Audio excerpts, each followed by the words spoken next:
My name is Gary Maxton. I make puzzle sculptures. I'm based out of Carson City, Nevada. And this is my latest sculpture. It's called the Intimidator. And it is both mentally and physically intimidating, and you'll see why. Essentially what I've got is a solid metal sculpture.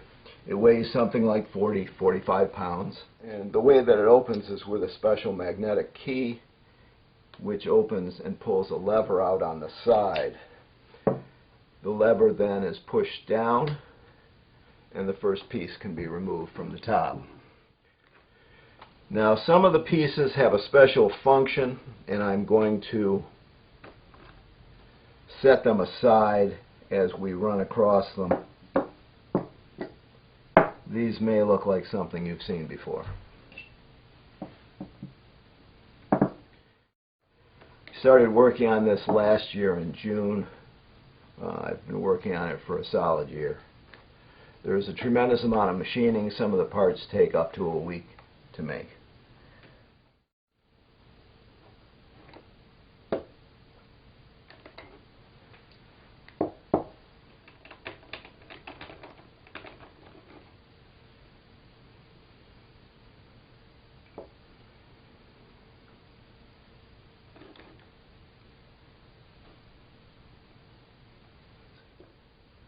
So, what I've got is over 100 pieces now that are on display here.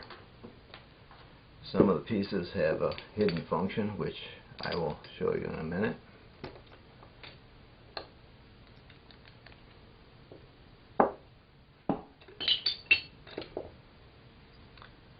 Okay, now it's completely apart.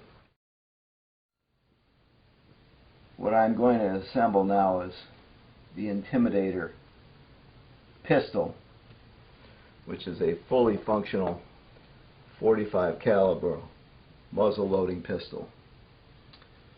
As you can see, I have a firing pin assembly and a handle with a trigger. Okay. The next thing I need to do is decide on what kind of sight I want. I have a manual sight, and then I have a much more interesting laser sight. The laser sight has a little knob on it which turns it on and off. And when it's on, you have a little red dot. I think we'll install it with a laser sight just because it looks cooler. Okay, so the handle and the sight fit together like this. The firing chamber is surrounded by this very heavy bronze bushing. It's an added safety feature.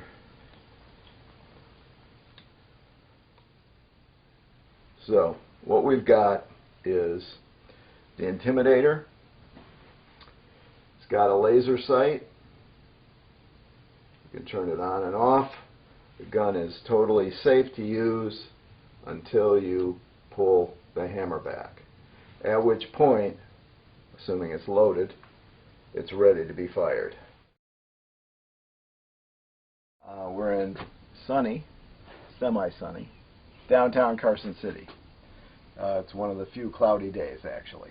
And what we've got here is we've got the Intimidator pistol. It's set up to be loaded. Again, I'm going to load it, but without bullets. So what you do is take the breech plug and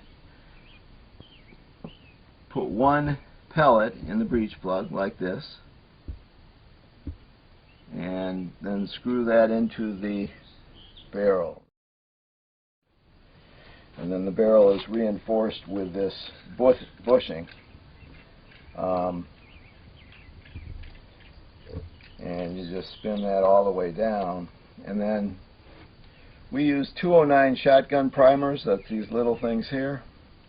There's a little hole at the end of the breech plug that they go into.